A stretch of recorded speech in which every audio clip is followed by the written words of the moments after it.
Hey, my loves. Welcome to another episode of In Her Own Voice. I am Queen Visionary. I'll be the one you hear behind the mic, but at the same time, I'm always standing on the front line, ready to inspire and empower those who struggle to lift their voices. I created this space to be a mix of everything that feeds the soul and to breathe in what matters. So get comfortable, take a breath with me, because this is where silence breaks, truth blooms, and every word is spoken boldly. You are exactly where you're meant to be. Thank you for listening. Today's story is one of the hardest I've ever had to tell. So, we're going to need another breath. I'm sharing this story to remind my inner victim to use her voice, to show her it's okay to speak out as she still heals, even decades later, and to allow her voice to inspire and encourage others to heal. Now, before we get into it, I want to say this. There are parts in this story that involve violence, abuse, and loss. So, if that is sensitive for you, please take care of yourself while listening, or just skip this episode. I'll understand. I was 17 years old the summer everything changed. On the surface, my life looked one way. I was the church girl, the kind people point to as raised right. My grandmother was my pastor. My mother was a minister and an evangelist, and still is. Deeply rooted in the church, and she's active in just about everything. And I was there for most of it: the youth choir, the step team, revivals, conferences, Sunday morning, Tuesday, Wednesday, Thursday, Friday, Saturday. If the doors were open, we were there and I was inside. You know how people say someone was born on the front pew? That was 100% my truth. But there was another side of me, one that existed off camera, um, outside of the church walls, behind the scenes, if you will.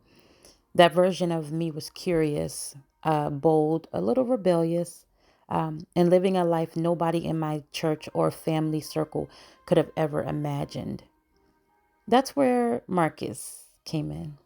Marcus was 21. He was older. He was confident, known in the streets as the local drug dealer, hood thug. People didn't call him Marcus, though. They called him Cold B, so short for cold blooded. That name wasn't just for show. It meant something. It carried weight, fear, respect, both, really. We met at a mutual friend's birthday party. He and his friends stopped in to say happy birthday to the birthday girl, but not before he and I locked eyes. And eventually he approached me. He had all the right words. He knew what to do. He was very charming. He delivered correctly. And in return, I danced with him a little bit and then eventually gave him my number when it was time for him and his friends to leave. When we started dating, it felt exciting in a way I didn't fully understand yet, right? He had money. He bought me things. He gave me cash like it was nothing. He presented me with two pagers, one for him to reach me whenever he wanted, and another for what he called street stuff. And at 17, that felt like power, like I was important. But it definitely came with a cost. Marcus was controlling, he was jealous, and he was abusive. Not in ways people could see. Most of it was verbal, tearing me down, checking me, make sure I stayed in line. But there were moments when it did cross into physical. He grabbed my arm too tight. He'd pull my hair.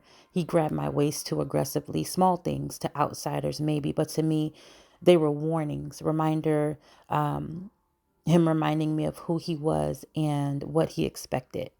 And the pattern was always the same. It was pain and then presents. He would give me presents, gifts, fear, and then he would give me affection.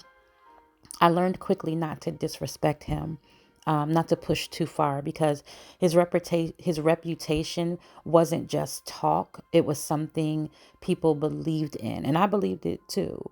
And the craziest part, almost nobody knew what was going on. I was definitely living a full double life, church by day, streets by night. smiling in the choir stand, and then answering pages later. I kept those worlds separate, or at least I thought I did. There were only a few people from my other life that I trusted. One of them was Antoine, or Tone, as I called him. Um, Tone wasn't like a street brother. He was a street. Tone was like a street brother to me. I'm sorry, guys. He was 20 years old. He was protective. He was a solid guy. He wasn't a drug dealer, but definitely someone you did not play with. He looked out for me. He checked on me. He made sure that I was okay. I could talk to him about a lot, but I never told him the truth about Marcus, not the abuse, not the fear. He knew I was dating him, but he just didn't know what that really meant. And Marcus, he knew of Tone, but had never met him, had never seen him, had never even heard his voice. But that detailed mattered more than I realized. One summer day, everything collided. I was outside with Tone at his house, just talking, like we usually did. It was one of those regular moments that didn't feel like it would become anything more. I remember I had on this white two-piece outfit, a halter top and shorts. I remember that very clearly. It was all white. Tone was doing what he always did, trying to guide me as a big brother. He was telling me I needed to go to college, that I had too much going on for me to get caught up in the street life. He kept saying, "Sis, you're one of the good ones." He was urging me to leave Marcus alone and find someone better, someone that more aligned with the life that I came from. And then tires screeching. Marcus came flying down the street, fast, reckless, and he slams his car to a stop. And before I can even process what's happening, he's out of the car screaming. He's high, he's drunk, he's angry. His energy was different, immediately different, loud, aggressive, dangerous. Someone had seen me with Tone, and word got back to Marcus that I was playing him. He started shouting, "Who is this nigga? This is why your dumb ASS can't answer my MF and page." He's accusing me of cheating. He's screaming. He's threatening Tone right there in the street. It was in that moment that I realized I accidentally left my pager at home. Tone didn't back down though, because like I said, he wasn't anything to play with either. I watched him switch from calm and protective to street mode in seconds.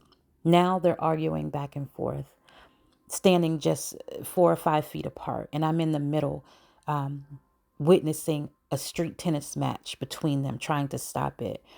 I'm attempting anyway to yell over both of them. "Tone, stop. Marcus, listen."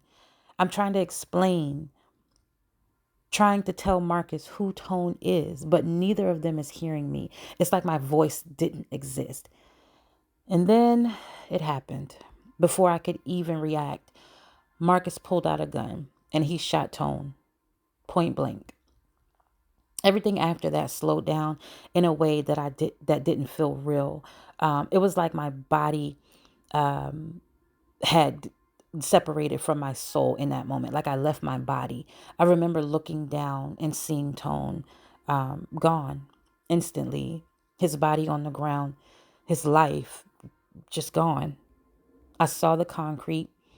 I saw the blood, and his innards, his innards, if you understand, spread out on the concrete.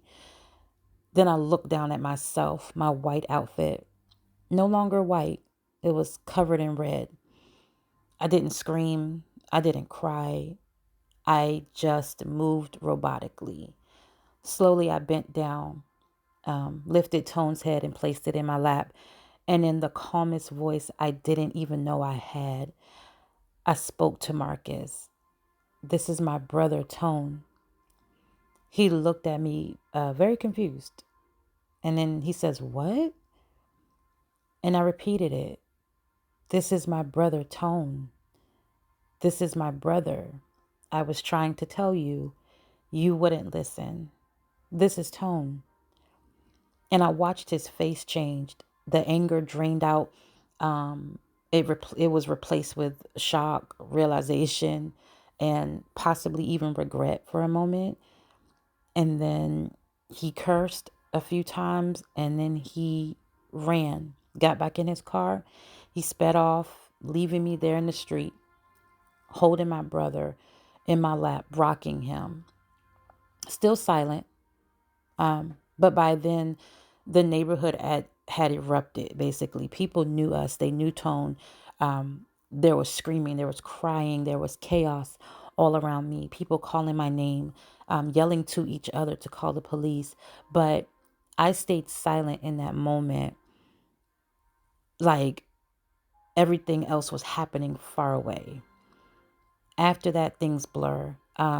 I definitely have selective memory from that point on. I know bits and pieces, but I don't have a full picture of what happened after that. I am told, though, I was told rather, that some people pulled me up, took me inside Tone's house. They cleaned me up. They changed my clothes. Me and his mom at the time were about the same size. So they put me, some clothes on that belonged to her. They laid me down. And I stayed there for a few hours. And then after that, someone eventually drove me home. And I never saw Marcus again. About a month later, I heard in the streets that he was arrested for something unrelated. And he was sentenced to 8 years, but he never finished that sentence because 2 years in, he was killed in jail. He was murdered. But just like that, that chapter of my life ended the same way it began, suddenly, violently, and without closure. But the impact, that stayed. It stayed forever. It's even as I speak to you, so the impact of that experience still affects me today. Months after my brother was killed, I began showing signs of PTSD by producing him in human ghost form. So I would openly talk to him while he sat next to me. We cooked together. We drove. We worked. Went to work. We hung out with the family. Yes, he was physically gone, but in my mind, in my conscious, he was very real. And I would treat him as such.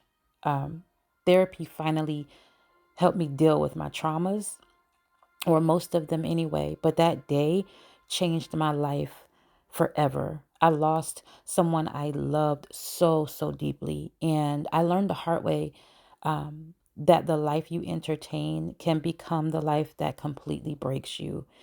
But here's the encouraging part. I'm still here. I made it out.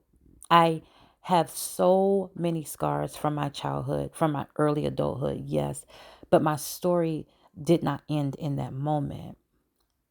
If you're listening and you feel caught between two paths, let this be your sign. You can choose better for yourself. You can walk away, and it's not too late to become who you were meant to be. If you're in a relationship where you feel controlled, disrespected, or afraid, hear me clearly. Love is not supposed to feel like that. What you're experiencing isn't passion, it's harm. Now, I know leaving isn't easy, especially when there are feelings, history, or even good moments mixed in. But those moments don't cancel out the damage. You do not have to stay and prove your loyalty by enduring pain. Choosing to walk away isn't weakness, it's self respect. It's you deciding that your safety, your peace, and your future matter more than holding on onto something that's hurting you. You deserve a love that feels safe. And the first step to finding it is being willing to let go of what isn't. If you need help, if you're experiencing any type of domestic violence, I beg you, please call the National Domestic Violence Hotline. That number is 1-800 799 SAFE. So it's 1-800 799 7233. They will provide you support, resources, and advice for your safety. They are available 24/7, and they are active in any state. You will remain anonymous, and they do have resources to help those in diverse populations. So those who speak different languages and different cultures. Okay. Thank you so much for listening. I upload new episodes every Tuesday at 8 p.m. right here on the channel. But if you'd like to share your story with me, you have a topic you want to discuss, you need advice, prayer, or just want to vent, please email me at 320eent@gmail. I'd love to hear from you. That was a hard one, but I appreciate you all supporting me and listening, because it is helping me to heal and grow. Remember, your fears don't define you, your doubts don't control you, and your dreams are waiting for you. Until next time, keep speaking in your own voice.